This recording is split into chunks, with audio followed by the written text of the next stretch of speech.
Bonsoir tout le monde, je souhaite que vous soyez tous en forme et en bonne santé. Alors c'est Asma Amdouni, docteur en médecine générale et comédienne amatrice. Ce soir j'aimerais parler de l'apaisement parce que c'est un sentiment qui fait partie des meilleurs états de bien-être. Je pense que tout le monde a besoin et mérite ce privilège personnel, interne, profond, deep. Parce que l'apaisement, c'est quelque chose qu'on ressent au fond de nous et on n'a pas à le prouver. Et des fois, bon, c'est visible, mais c'est quelque chose à vivre et non pas à raconter.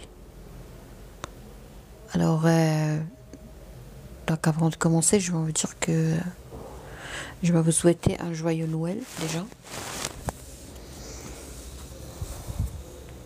Et j'aimerais vous dire que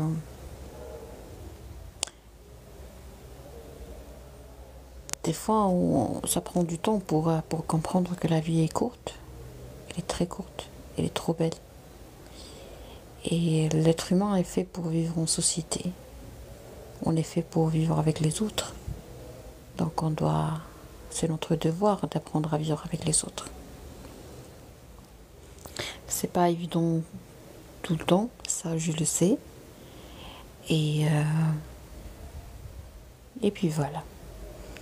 Donc si vous avez remarqué, ça c'était un message de remerciement et où j'ai souhaité un joyeux Noël à mon thérapeute, mon cher thérapeute.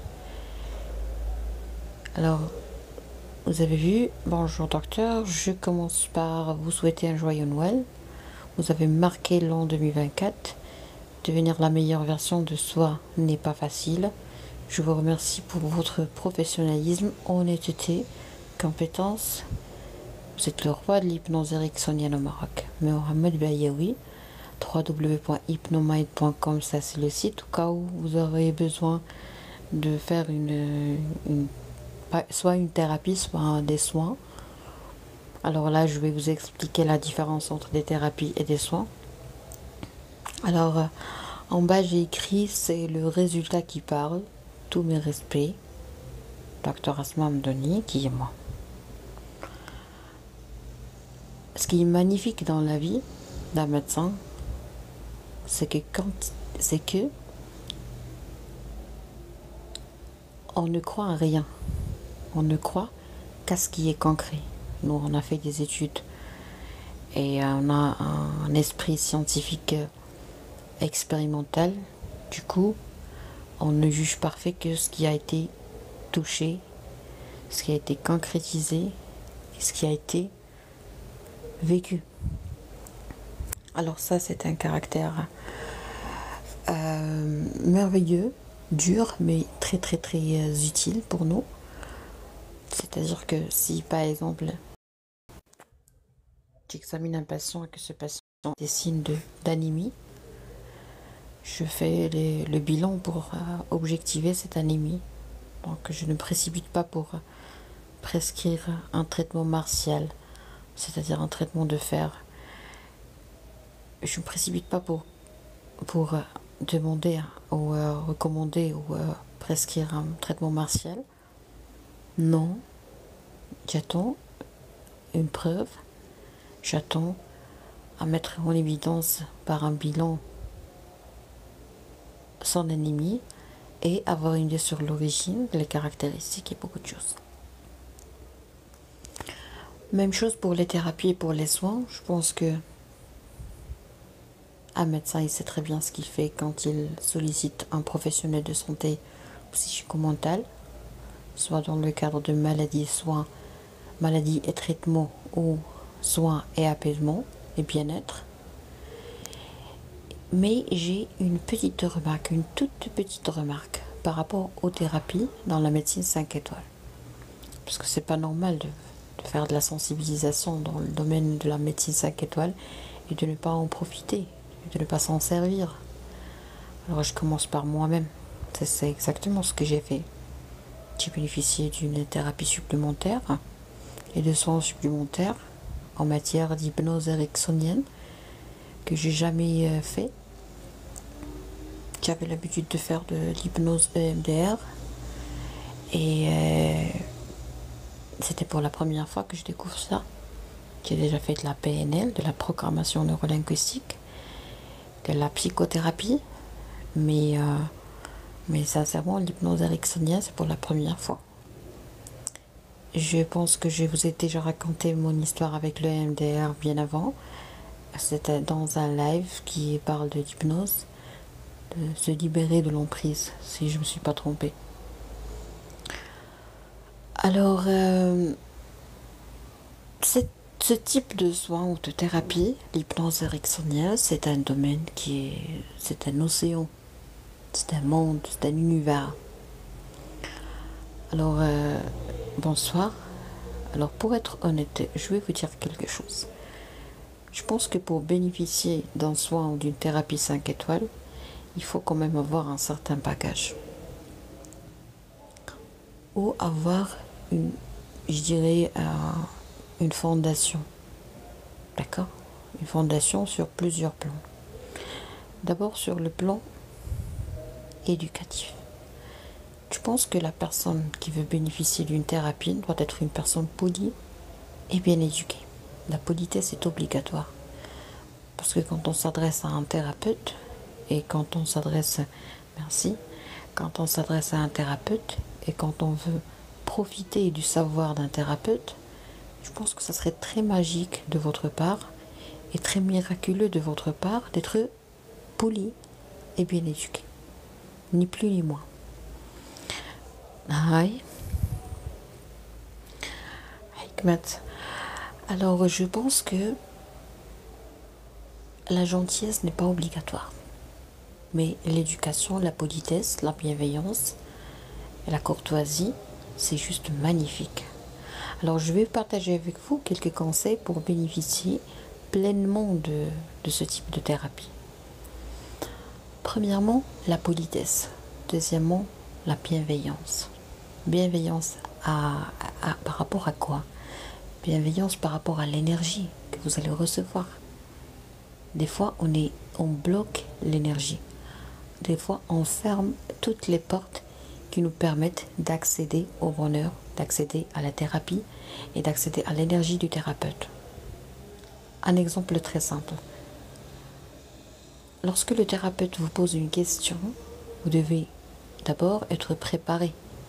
Moi, je pense que le médecin généraliste a un rôle primordial dans la préparation des malades pour des thérapies type de thérapie 5 étoiles, type hypnothérapie.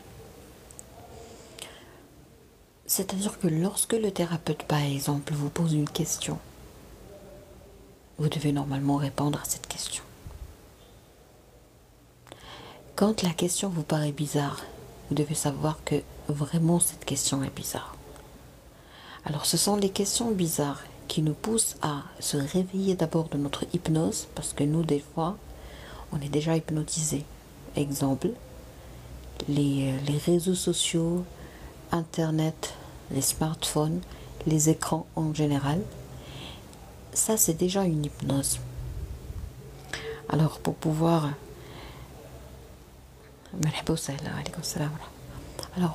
se libérer, pour pouvoir d'abord se réveiller, pour pouvoir accéder à la thérapie, il faut se réveiller de certaines hypnoses. C'est impossible de parler à quelqu'un qui dort déjà.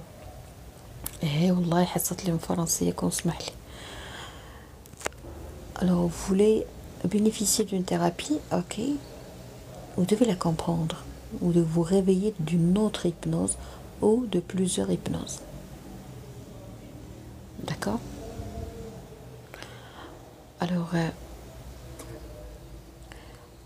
quand on est hypnotisé, des fois par ce monde si obscur, ce monde plein d'hypocrisie, ce monde plein de saleté d'esprit, ce monde plein de rancune, ce monde plein de jalousie, ce monde plein de faiblesse de confiance en soi. Alors qu'est-ce qui nous arrive? Malheureusement, on est contaminé. Alors quand on est contaminé au quotidien et influencé au quotidien par les méchants, on peut avoir l'impression que tout le monde est méchant, même les médecins et même les thérapeutes. Alors ça, c'est une grosse bêtise. Donc si vous ne faites pas confiance à un médecin ou à un thérapeute, moi je vous déconseille de continuer le traitement. Sincèrement, parce que ça sera juste une perte d'énergie.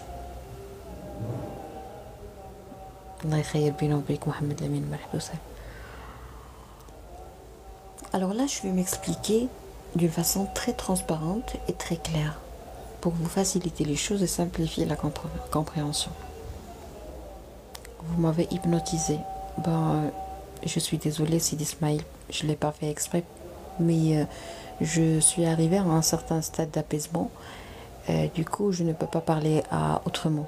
Ça, c'est un haut grade de l'effet de l'hypnothérapie sur les gens. Alors, quand le patient ne croit pas aux propos du thérapeute, il faut se demander pourquoi le patient n'a pas confiance, a du mal à faire confiance à ce thérapeute. Alors la réponse est simple, c'est l'ignorance. Quand on ignore quelque chose, et d'une autre part, quand on a vraiment une image qui est très sombre sur quelque chose. Exemple, chez nous, les arabo-musulmans, on a des hypnoses qui sont vraiment très nocives pour la santé. C'est la pseudo-ruqya et c'est les charlatans et c'est les sorcières. C'est sha'wada entre parenthèses. Donc du coup, les gens, lorsqu'on leur parle de l'hypnothérapie, ils ont peur. Ils ont raison, hein. La peur, c'est un réflexe émotionnel, cognitif, physique, qui a plusieurs aspects. Et c'est très très très physiologique, c'est très humain, c'est très normal d'avoir peur. Okay? La peur en elle-même, c'est quelque chose de très normal. Mais des fois, la peur, elle n'est pas normale, elle est pathologique. Donc, premièrement, il faut discuter la peur elle-même. Je pense que c'est très très beau. Et les thérapeutes, et tous les psychologues, et tous les thérapeutes, et tous les psychiatres en principe, ils acceptent tout, ils ne jugent pas. Ils acceptent même l'impolitesse. Donc, moi je pense que ça serait très intelligent de la part des patients de comprendre au moins une seule chose, c'est que si tu as peur, si vous avez peur du thérapeute, il faut lui dire j'ai peur de vous. C'est simple. Il va vous expliquer pourquoi vous avez peur. Il va pouvoir vous aider. Et dans son cœur et dans son esprit, il est très confiant en principe et il n'a pas cette peur de perdre le patient. Voilà ce qui rend vraiment la thérapie merveilleuse. C'est que lorsqu'on a affaire à quelqu'un qui est très confiant, il n'a pas peur de nous perdre et il ne nous prend pas pour des marchandises, il ne prend pas pour un client. On n'est pas des clients, on est des patients. Et vous aussi, vous n'êtes pas des clients, vous êtes des patients. On a appris ça à la faculté de médecine. On n'appelle jamais nos patients des clients. Donc, c'est la confiance en soi, c'est la personnalité du thérapeute qui rythme le confort du patient. C'est-à-dire, si j'ai peur du thérapeute, je peux très bien lui dire j'ai peur de vous. Et c'est à lui de trouver une explication. C'est à lui de m'expliquer qu'est-ce qui m'arrive. Alors ça, c'est beau. Alors là, on est en train de parler des bâtons qu'on peut avoir dans les roues. Du coup, si on arrive à les retirer, vraiment, on pourra faire un très bon travail. En cas échéant, vraiment, ça ne marchera pas. Et ça sera juste du gaspillage du temps de l'argent et de l'énergie pour rien. Donc l'honnêteté et la clarté donnent toujours de très bons résultats dans tous les cas. Même dans les épreuves difficiles, même dans les problèmes, je pense que quand on est clair, avec un peu de, de bienveillance, s'il vous plaît, si vous voulez, tout ira bien. C'est-à-dire que, premièrement, on a dit que c'est l'ignorance qui rend les choses difficiles, voire impossibles. Coucou, coucou Monsieur Pierre, joyeux Noël. Alors, quand le patient a peur du thérapeute, a peur de l'hypnose, il faut qu'il dévoile tout à son thérapeute en lui disant: bonjour docteur, s'il vous plaît, j'ai peur, j'ai déjà vu des sorcières, joyeux Noël, merci Pierre. Alors, il faut dire à son thérapeute: j'ai peur. Est-ce que vous êtes un magicien? Est-ce que vous êtes un sorcier? Est-ce que vous êtes un charlatan? Je pense que c'est pas grave. Moi-même, je suis médecin, et si jamais quelqu'un vient me dire, je me rappelle très bien, il y avait une dame qui m'a dit: madame, est-ce que vous êtes un épicier? Docteur, est-ce que vous êtes un docteur ou vous êtes un épicier? Alors pourquoi? Elle a dit autrement, elle a dit: pourquoi? Parce que je lui ai donné juste un tout petit conseil, des mesures hygiéno-diététiques qui font partie intégrante de la prescription, et la dame n'a pas apprécié. Et elle a dit d'une façon vraiment très méchante, mais pour moi c'était pas méchant, on ne juge pas les patients. Vous voyez? Pourquoi? Parce que mon objectif c'est de traiter et non pas vivre avec. Alors ça c'est différent. Si vous voulez vivre avec une personne, si vous avez un ami, si vous avez un membre de la famille, si vous avez un partenaire, alors dans ce moment, dans ce type de situation, alors je pense que ça serait vraiment obligatoire de mener des discussions, de demander des explications et détaillées et tout. Mais quand il s'agit d'une relation professionnelle, donc le patient, il a le droit de tout dire. Elle a eu l'impression que je fais le travail d'un épicier parce que je lui ai donné des conseils diététiques. Donc elle a tout le droit d'exprimer ce qu'elle a dans le cœur. Parce que finalement, je suis là pour répondre à ses demandes, à ses plaintes, à ses besoins. Bien sûr, quand c'est professionnel et quand ça ne dépasse pas certaines limites. Donc voilà le numéro 1. Bâton dans les roues, numéro 1. L'ignorance. Le patient qui confond hypnothérapie et hypnose et autre chose. Et malheureusement, dans notre pays, on vit au quotidien des vagues de conseils très anarchiques et malmenés sur les réseaux sociaux, où tout le monde est devenu coach, où tout le monde est devenu conseiller, où tout le monde est devenu médecin, tout le monde est devenu pharmacien. C'est grave ce qui se passe sur les réseaux sociaux. Je souhaite de tout mon cœur que les choses soient bien contrôlées, bien gérées, parce que c'est très très nocif pour la santé des citoyens de laisser les gens traîner sur les réseaux sociaux et traiter et profiter de la vulnérabilité des patients malades, que ce soit des gens en dépression, que ce soit des gens anxieux, que ce soit des gens qui ont un problème d'enfant intérieur, que ce soit des gens qui ont du mal à dire non, que ce soit des gens qui sont très gentils et qui sont dociles entre guillemets, que ce soit des gens qui sont sous l'emprise de leurs parents, du coup ils ne peuvent pas dire non aux autres, ils mettent ils sont vraiment coincés sous la carapace de l'obéissance inconditionnelle. Alors ces gens-là très vulnérables sur les réseaux sociaux, mais vraiment ils sont des proies faciles de ce type de charlatans qui font juste la lecture. En lisant 2 livres de PNL, ils osent faire des consultations en direct et donner des conseils en direct. Ça c'est hyper méchant, sincèrement. En tant que doctoresse en médecine générale, je pense que vraiment ça expose la vie des gens à des risques affreux. Parce qu'une personne en dépression, elle peut très bien décéder, elle peut très bien par cachexie, par anorexie, elle peut très bien se suicider. Donc le traitement pharmacologique s'impose. Mais ce qu'on voit sur les réseaux sociaux, et moi j'en suis témoin en direct sur les lives, et des gens qui demandent à des patients d'arrêter de prendre le traitement pharmacologique antidépresseur et de prendre des rendez-vous avec eux alors qu'ils sont ni des médecins, ni des thérapeutes, ni des psychologues, ni rien du tout. Donc je vous prie de bien vouloir partager ce type d'informations avec les gens. Méfiez-vous de toute personne qui passe en direct pour vous demander d'arrêter le traitement pharmacologique ou chimique. Alors on va fermer cette parenthèse qui parle de l'ignorance et qui est considérée comme étant un obstacle pour accéder aux soins et aux thérapies 5 étoiles. Deuxièmement, on a un problème de mensonge. Ok? Mentir.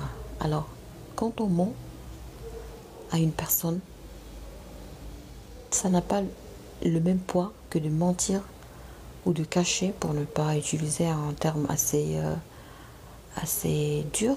Alors, mentir à son médecin ou cacher des informations ou donner des informations qui sont différentes de la réalité, alors tout ça c'est très nocif pour votre santé, c'est très nocif pour l'évolution de votre bien-être, si vous voulez.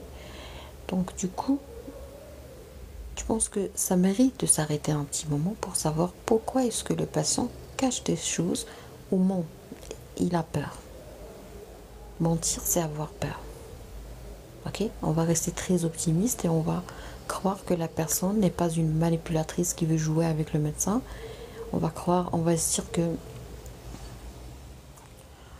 que la personne a peur. D'accord? Donc, vous avez menti à votre médecin ou à votre thérapeute parce que vous avez peur. Vous avez peur de quoi, finalement? Alors, il y a un commentaire. J'arrête pas de mentir, mais je mens pour notre intérêt. Bon, je respecte ce que vous dites, mais moi, je pense que je ne peux pas être en accord avec vous.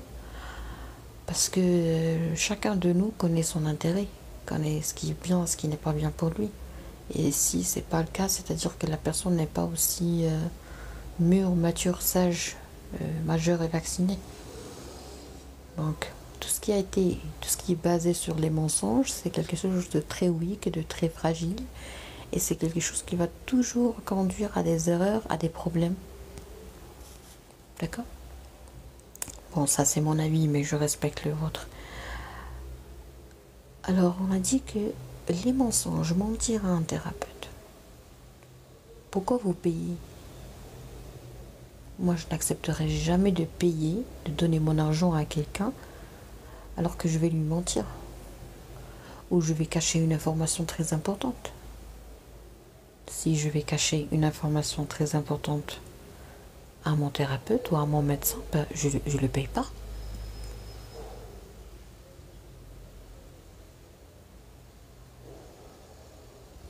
Lorsque j'ai dit la vérité à ma femme, elle va me laisser. Ne dites pas la vérité à votre femme. Dites la vérité à votre médecin, ça serait merveilleux. Et lui, c'est son travail, il va vous aider à gérer ça et à trouver une solution pour ne pas avoir à mentir. D'accord? Et s'il a besoin de l'avis d'un spécialiste, il va vous orienter tranquillement chez un spécialiste qui est beaucoup plus spécialisé que lui pour pouvoir gérer les choses d'une façon merveilleuse, d'une façon sharp and hard. Azul, c'est va faire. Alors, on va s'arrêter un petit moment dans les mensonges. Mentir à son thérapeute. Premièrement, pensez à l'argent. Pourquoi je paie mon argent pour mentir? Non, alors ça, c'est pas intelligent du tout. D'accord? Parce que si vous mentez, si tu mens, automatiquement, le diagnostic sera faux. D'accord? Donc, je pense que ce n'est pas très intelligent de votre part d'erroner votre diagnostic. C'est une perte d'argent. Ça de un. De deux, il y a des gens qui veulent évaluer le thérapeute ou le médecin. Ça aussi, c'est pas intelligent de votre part, parce que le médecin et le thérapeute, finalement, on n'est pas des dieux. On ne peut pas connaître ce qui n'a pas été dit de votre part. Alors là, il y a un grand point d'interrogation. Est-ce que vous voulez être traité ou est-ce que vous êtes venu pour perdre votre argent et votre énergie? Ou bien créer des problèmes avec le médecin et avec le thérapeute pour l'embêter ultérieurement en lui disant: je suis venu chez toi, j'ai fait la thérapie, rien n'a marché, je suis venu chez toi, tu m'as examiné, tu m'as donné le traitement, tu m'as donné des analyses et rien ne marche et il n'y a pas d'évolution. Alors nous les médecins généralistes, on sait très bien que mentir ou cacher une information à son médecin, c'est garantir la non-guérison et la non-amélioration. صراحة كتعاونينا في communication. Ah, ça me fait plaisir, c'est gentil. Alors, il faut prendre une décision, je pense. Il faut apprendre à prendre une décision.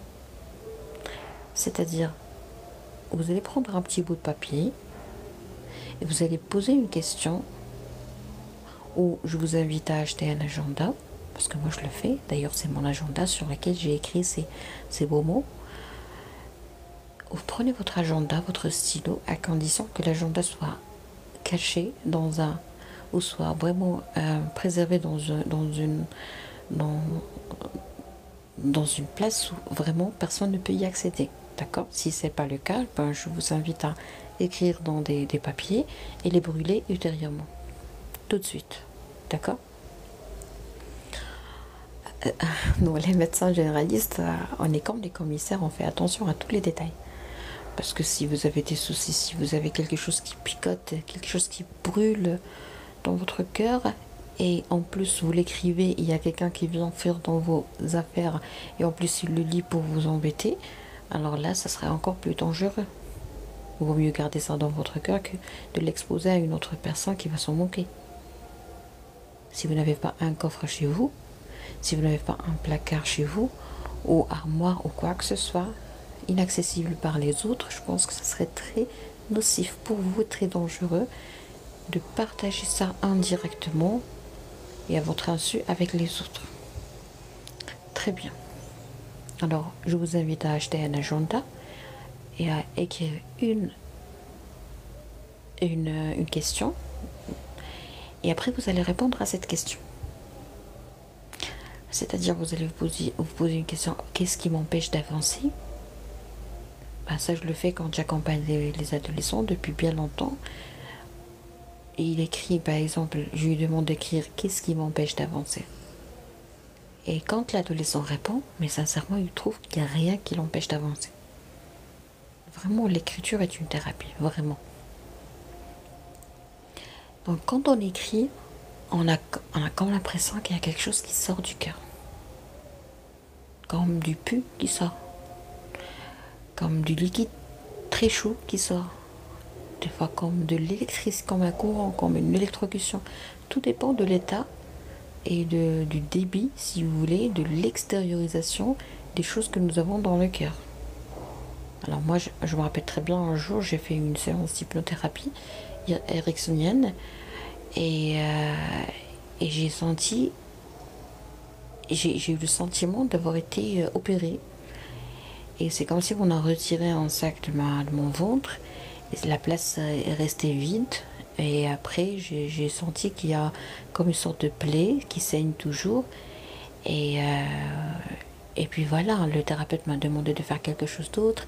Et après, on a préparé une autre séance et c'était juste... c'était douloureux, hein, pour ne pas dire magique, pour ne pas dire magnifique. Mais après, c'était juste magnifique.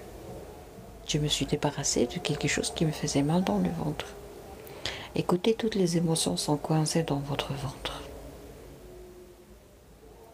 Je me rappelle très bien quand j'étais stagiaire, quand j'étais étudiante en médecine. Il y avait notre professeur de gastro-hépatoentérologie qui nous a dit: vous déchirez la leçon de colopathie fonctionnelle. Il n'y a rien dans ce monde de médecine qui s'appelle colopathie fonctionnelle. C'est un diagnostic d'élimination. C'est-à-dire, un diagnostic d'élimination, c'est-à-dire que j'ai tout cherché, j'ai tout confirmé, j'ai tout objectivé ou j'ai tout éliminé et il ne me reste que ça. Parce que si je commence par dire que ça c'est une colopathie fonctionnelle, je peux très bien passer à côté de certains problèmes de santé qui sont encore plus sérieux. D'accord? Je pense que c'est une perte de temps de continuer à traiter les colons irritables et les colopathies fonctionnelles sans faire de l'hypnothérapie. Elle fait partie intégrante de tout ce qui est gastro-entérologie. Alors moi j'étais en train de scroller sur TikTok et je suis tombée sur le compte d'une doctoresse magique, hein. J'ai aimé son compte. Pourquoi? Parce que j'ai vu qu'elle est gastro-entérologue et en plus elle est hypnothérapeute. Cette doctoresse elle est juste magnifique et très intelligente, parce que c'est impossible de traiter l'appareil digestif sans faire de l'hypnothérapie. Donc elle-même elle a appris à faire ça et c'est juste magnifique de sa part, c'est très intelligent.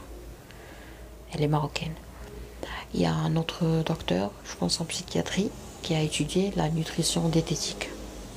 Encore une fois, c'est vraiment très intelligent de sa part, parce qu'on ne peut pas traiter les problèmes de santé psychique et mentaux sans traiter tout ce qu'on mange, sans prendre soin de tout ce qu'on mange, prendre soin de son estomac, de son système digestif, de ses entérocytes, de son intestin, de son absorption. C'est vraiment la clé du bien-être psychique et mental. D'ailleurs, la sérotonine, qui est le neurotransmetteur de joie, est sécrétée en grande partie dans le système nerveux qui se trouve dans le ventre. La santé passe par le ventre. Il y a même des études, j'ai lu récemment un article qui dit qu'il y a une toxine d'une bactérie qui s'appelle Escherichia coli. Et cette toxine, en fait, on a objectivé une très grande ressemblance entre cette toxine et la protéine responsable de l'Alzheimer. Cela sous-entend que ce qu'on mange, vraiment, ça peut gagner la circulation et l'appareil, pardon, le système nerveux central, et du coup, ça peut soit améliorer, soit affaiblir ou abîmer notre système bêtement et gratuitement. Donc je pense qu'il faut faire très attention à ce qu'on mange. Ce serait très très très bénéfique pour nous, pour encourager ma continuation. Merci.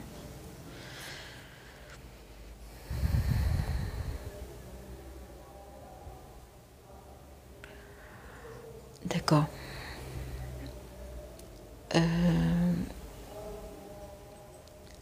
Alors on a dit que il y a plusieurs questions auxquelles on doit répondre avant de dire, de juger est-ce que ça a été bénéfique ou pas, est-ce que la thérapie était bénéfique ou pas. Donc on a dit premièrement l'ignorance. Quand on ignore la différence entre hypnothérapie et magie noire et beaucoup de choses, donc automatiquement on va pas y croire. Et ça, quand on n'y croit pas, on aura peur et rien ne marchera.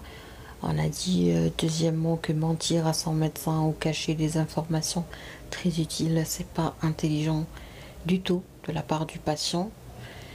Et puis il faut comprendre que on a besoin, je pense, je n'élimine personne, mais je pense qu'on a besoin d'un certain niveau culturel, ou au moins de la bonne foi.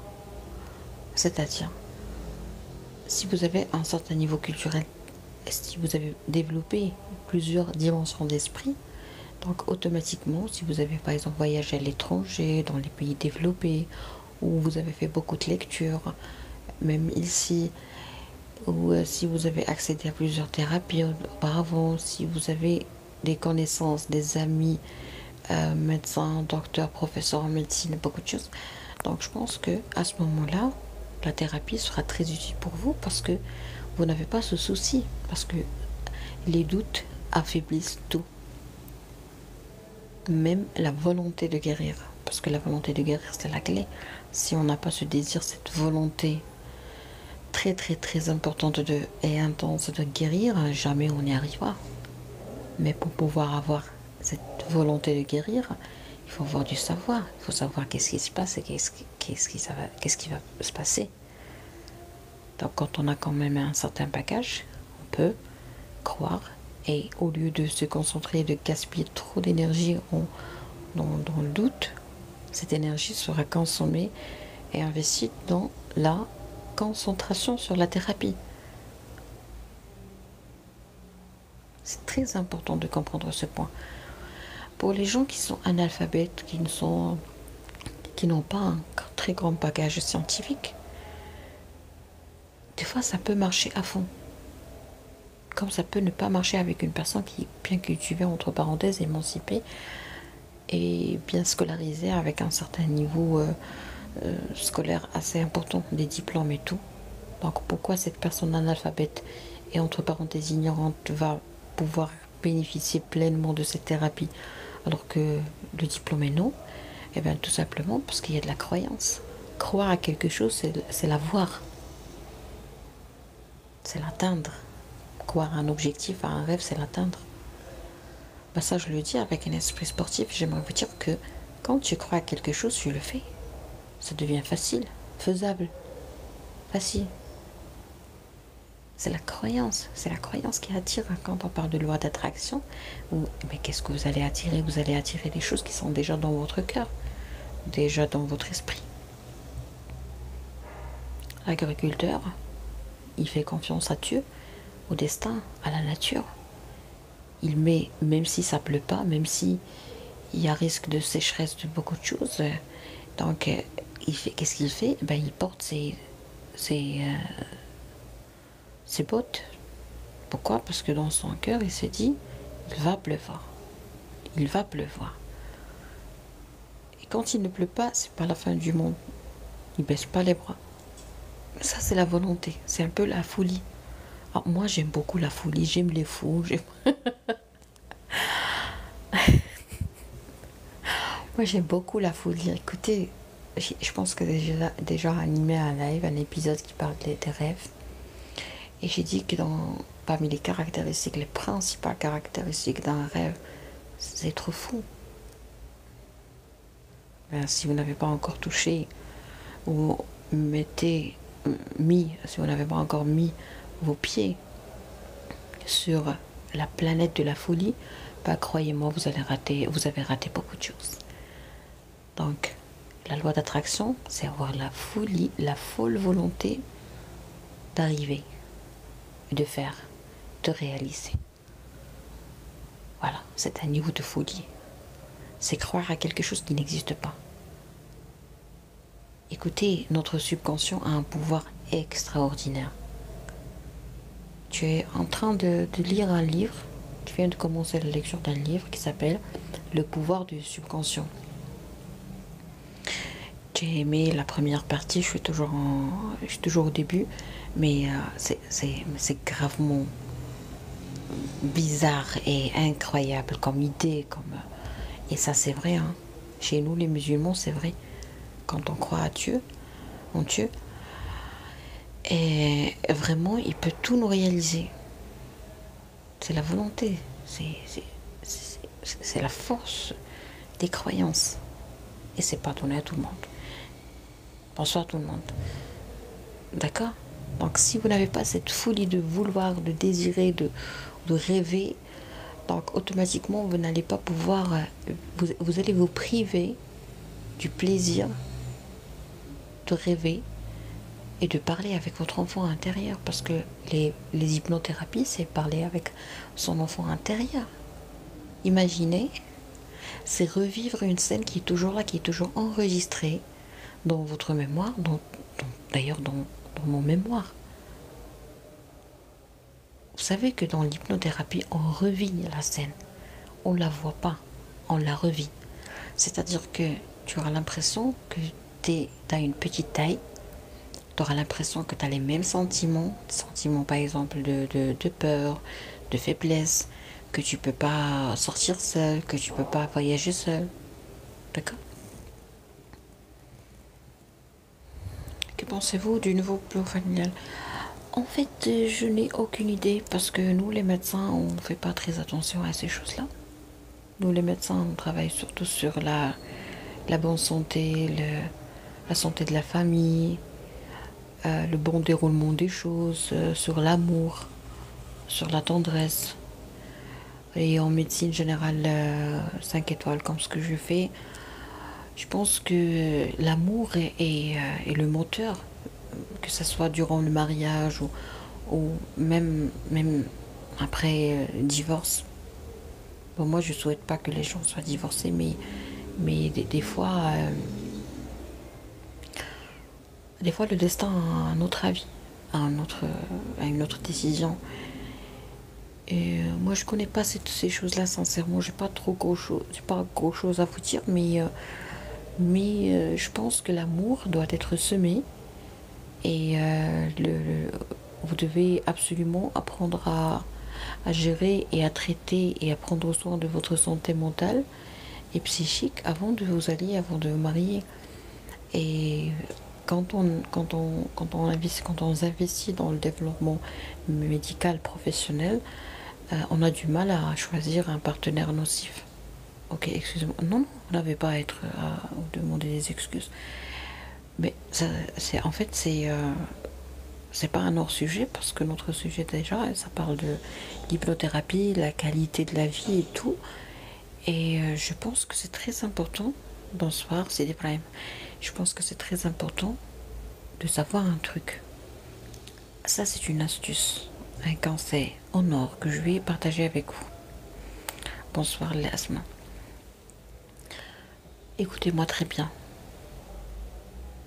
Des fois, on tombe toujours sur le même type de partenaire. Toxique, nocif, misérable, paranoïaque, dépendant, non confiant, beaucoup de choses. Il faut se demander pourquoi on attire toujours un type de gens, parce que nous, on va pas bien. La seule réponse correcte, c'est que on va pas bien. On est fatigué. On attire les gens qui ressemblent à nous. On attire les gens qui ont un problème parce que nous, on a un problème. On attire les gens qui est des misérables parce que nous, on aime faire le sauveur. Ou bien on a un sentiment d'infériorité. D'accord? Qui nous étouffe. Du coup, on n'ose pas sortir avec une personne qui est juste magnifique. On se dit qu'on ne mérite pas cette personne. Inconsciemment, je parle inconsciemment. Je ne dis pas que vous êtes des gens peureux et inférieurs, mais j'ai dit qu'inconsciemment, ça peut arriver. Donc, à mon avis, ça serait très bénéfique pour la société, pour l'unité de la société qui est la famille, pour les gens, pour l'être humain. On mérite la joie. Sincèrement, on mérite la joie. On mérite d'être bien traité, avec grâce et avec classe et avec gentillesse, avec bienveillance. On mérite qu'on prenne soin de nous. On mérite qu'on soit caressé. On mérite qu'on soit aimé. On mérite qu'on soit chouchouté. On mérite l'attention des gens. Les gens qu'on aime, les gens les plus proches de nous. Donc si vous vous sentez obligé de faire un effort pour attirer l'attention des gens, alors ça, c'est très mauvais pour la santé. Et si vous êtes dans une relation, vous êtes engagé dans une relation où vous vous sentez obligé de faire quelque chose que vous n'aimez pas, ou de supporter quelque chose que vous ne pouvez pas supporter, je vous invite à arrêter de tolérer. Je sais que c'est impossible, difficile. Voilà pourquoi il faut être accompagné. Parce que quand on est accompagné, on est fort. D'accord? C'est comme si quelqu'un te montre comment conduire un vélo et après il te permet de conduire le vélo avec les toutes petites roues derrière et après il va retirer ces petites roues et vous allez pouvoir circuler tranquillement sur votre bicyclette comme si rien s'est passé, comme si vous avez toujours appris à conduire le vélo. Vous voyez? Donc l'attachement, la dépendance, normalement, ça se traite durant l'enfance. Mais malheureusement, il y a des parents qui aiment l'attachement.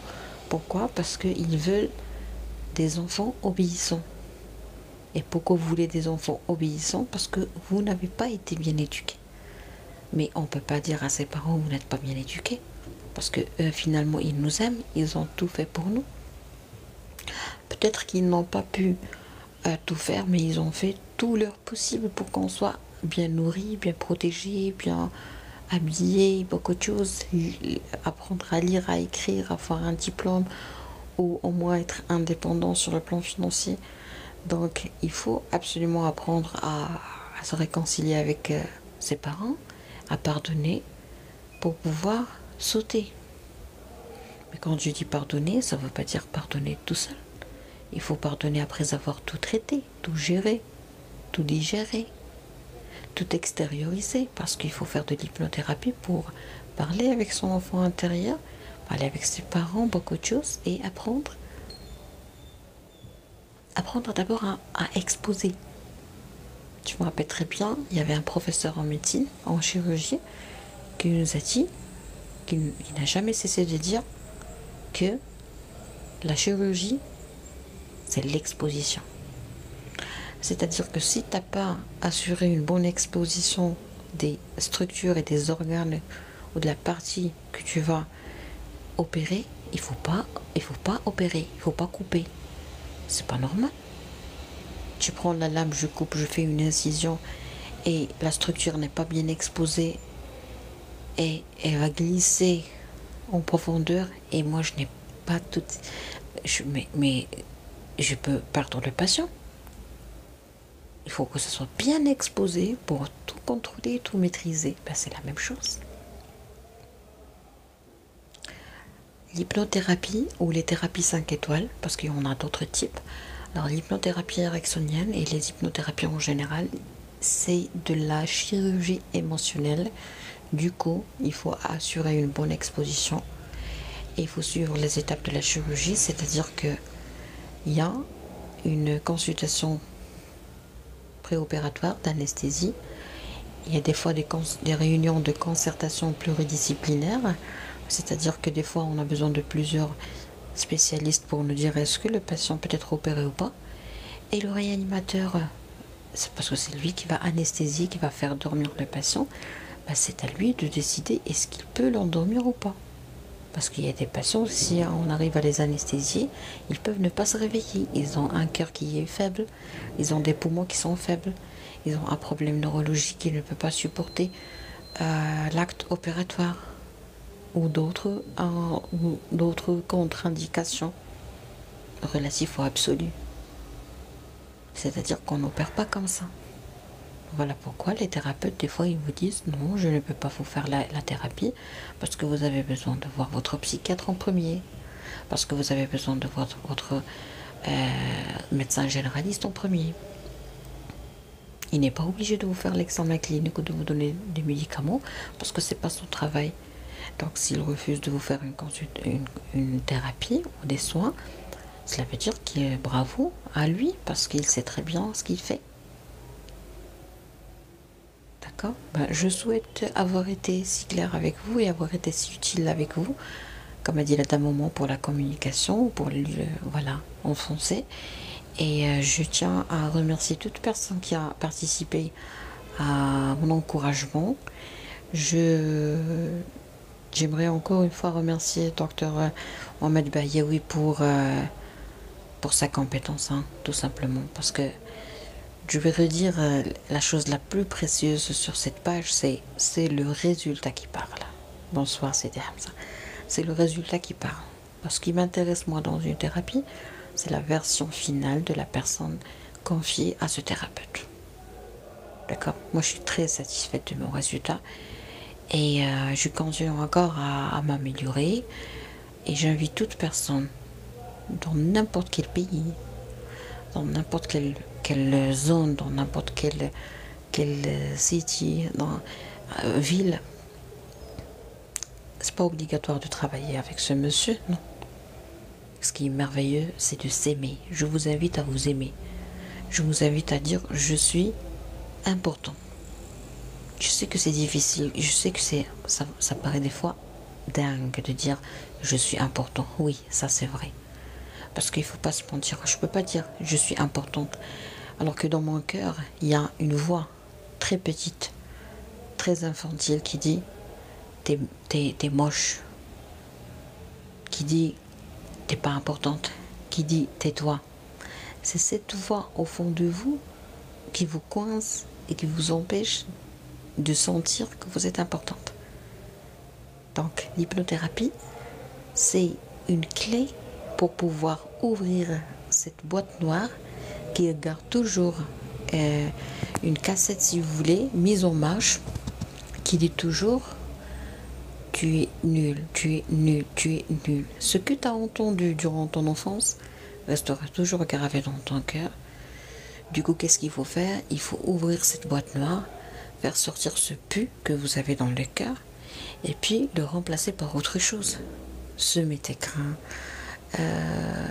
cultiver tes plantes, beaucoup de choses, ce que vous voulez. L'essentiel, c'est qu'il faut que la verdure, la couleur verte, l'espoir, l'eau potable, le sol bien humide, il faut qu'il y ait de la nature, de la beauté dans votre cœur et dans cette boîte noire qui a gardé pendant très longtemps, bon, selon votre âge, qui a gardé pendant très longtemps une voix qui ne veut pas s'éteindre, du feu qui ne veut pas s'éteindre, une voix qui ne veut pas disparaître et qui dit toujours que vous êtes une personne insuffisante. Bon, c'est en général lié à votre relation avec vos parents, principalement et fréquemment, et surtout avec la maman, mais on peut pas coller ce diagnostic à toute personne parce que finalement les thérapies sont personnalisées et très très individuelles. Du coup, je vous souhaite tout le courage et tout le bonheur, Inch'Allah. Il y a un commentaire, c'est très intéressant, merci docteur, je vous en prie, et non. Voilà, donc je vous dis au revoir.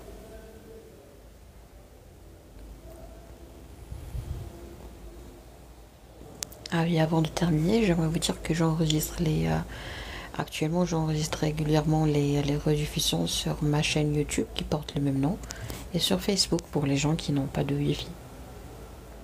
Au revoir.